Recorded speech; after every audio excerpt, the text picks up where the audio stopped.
Arkadaşlar aramızda kalsın ama şurada bir kara delik var.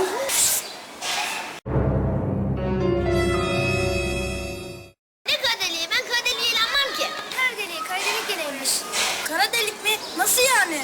Basbayağı kara delik. Gidiyorsun, dokunuyorsun, kayboluyorsun. Gelin deneyelim isterseniz. Olur. Hadi gelin.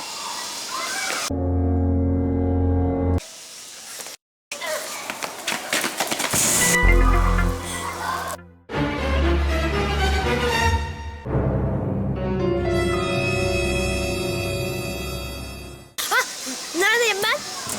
Neredeyim? Burası neresi? Yok olduk. Ormana düştük. Söyledik, inanmadılar. Ne yapacağız şimdi bu kara delikte? Çok korkuyorum. Kaybolduk. Kaybolduk.